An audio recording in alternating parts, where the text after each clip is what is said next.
in demand and always had work to all of a sudden be, have nothing to do, and the financial ramifications of that. But, my wife and kids have always been supportive. And this movie, shows the trajectory of our transition. And it is a family thing. When you have a family, your whole family transitions. And I was very fortunate that my wife Becky um, had the courage and the love to stand by me and to support me in this process, and she remains very supportive. And that both my daughters have been very supportive, and most of my family members have been very supportive, and that's made it a huge difference. I know other people, and of course Jerry's story is very different.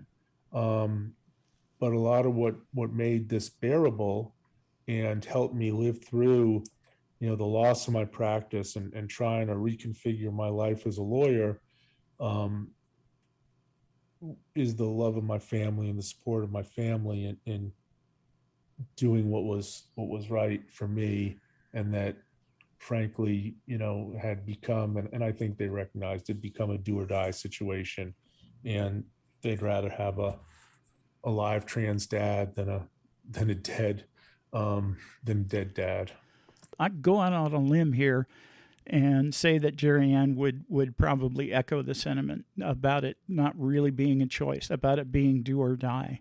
And that's so true for most trans women. You either live in misery or you don't, one way or the other. Does that cover it? That's correct. I never wanted to be transgender. I was born that way. Wouldn't wish Absolutely it on wouldn't wish it on an enemy. All I wanted to be was what other people would perceive as normal. No one would choose this. This isn't something that people do to take advantage of some, special treatment that they think they're going to get. Transitioning is hard on you very emotionally. It's hard on you physically. It's hard on your family, and it makes life 10 times more difficult in the community, if not more.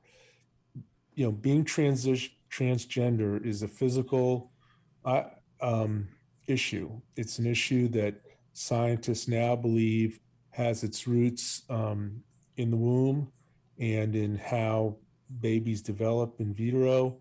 And in comparison to other conditions that scientists have seen, it is very much the same as people who are born with intersex physical attributes. Transgender people, typically, in my experience, from a very young age, know they're transgender. They know that, by 3, 4, 5 years old, that they're in the wrong body, and they then are in a lifetime of suffering. Today, we have parents who are willing to support their kids, and even that's not really a voluntary choice. I've worked on lawsuits with parents who are trying to support their kids, and quite often this is used as a wedge issue in a divorce. Uh, and what the story tends to be is that, from for 2 years, say from the age of 4 to age of 6, you had this horribly depressed 4-year-old, this horribly depressed 5-year-old who's acting out and just being a miserable child, and making other people around there miserable, and just a wretched situation. And then when the parent finally realizes that they've just got to let this kid be who they are, everything changes. Everything changes very, very quickly, and the kid becomes a loving, focused, productive child. And then, sadly, what we see in divorce is whether it's a wedge issue or closely held beliefs, one parent doesn't believe in providing the child with that kind of support, or believes the child should be forced to live according to their biological gender, as opposed to their true nature. Right. And when I say biological gender, that's a misnomer, because I think transgender is your biological gender. Um, it's Yeah. it is not something that's chosen. It's something that you're born with. And so these kids suffer greatly, and when they get caught in the middle of divorce, they suffer greatly. Today we have medicine, we have psychiatrists who are able to help these kids and basically steer them to a normal life, or as normal a life as a transgender person can have. And it's horrific when they become pawns in a divorce, or pawns in politics. That's the point I wanted to bring home here as we start to wrap up, is that it is not a choice. A parent who is seeking gender affirming care for their child is doing the right thing for their child. They are not trying to make them be something they're not. It's not a fad, despite all of the disinformation out there. I know that Jerry Ann's done probably more research than the two of us put together on the biological nature of transgenderism. And most parents come to this very slowly. It's not like parents say, "Oh, good, my kid wants to be a girl. I always wanted to have a girl." It's typically a couple of years of hell for the family, until finally, the parents recognize that the only way their child is going to make it is if they allow their child to be who the child is. And it's traumatic for the family. It's traumatic for the parents. And I've never heard of a parent who was able to accept this from day one. It's always been a process. It's getting better. For those of our generation, it wasn't anywhere close to as good as it is now, as far Right. from perfection as we were, right, Jerry Ann? That's right. Even the process was not a possibility for me. I was born transgender. Don't want to be transgender. It caused me misery all my life. My world that I grew up in would not accept me being transgender. I would have been beaten. I would have been kicked out of the house, just like a lot of trans women have been, and I held off as long as I could. But you made a good point earlier, DJ. You can be a trans dad or a dead dad. It gets to that point. I have an online friend who expresses it as wringing out a towel.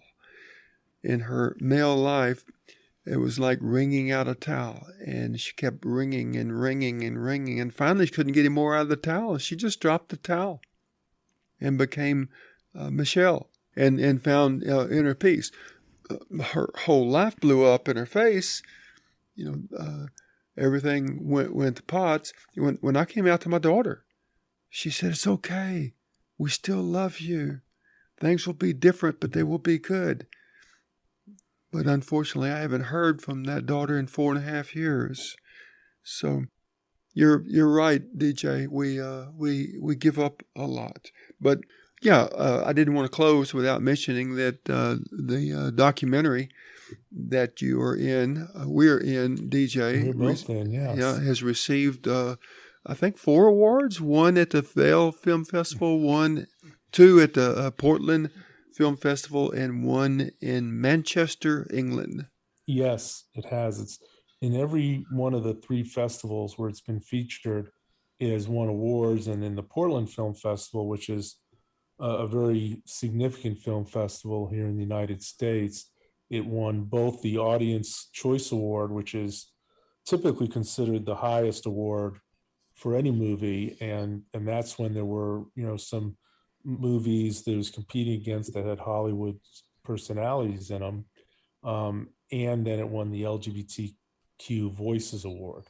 In Manchester, it won the Best Documentary Award, and that qualifies the film to be considered in the British Independent Film Awards, a qualification process, festival, or awards program that requires entrants to have won awards at certain designated festivals in England as a condition to enter that contest. We're hoping that it will soon be film festivals in the US, and that ultimately it will get, some type of distribution in the US where people be able to watch it streaming online or in some other readily accessible form, because it tells a story, and it tells it from different points of view of different people, and I think it helps people to understand our lived experience. I've been lucky enough to see the film during during its run at one of the film festivals.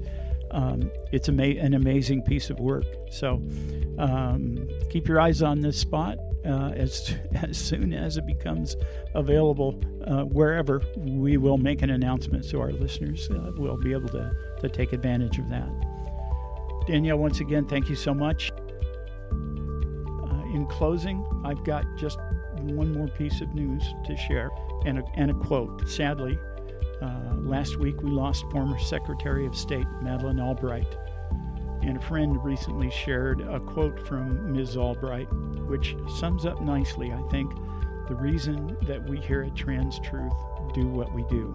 The quote reads, "The temptation is powerful to close our eyes and wait for the worst to pass. But history tells us that for freedom to survive, it must be defended, and that if lies are to stop, they must be exposed." Once again, on behalf of Jerry Ann and myself, thank you so much for listening. We'll see you again soon.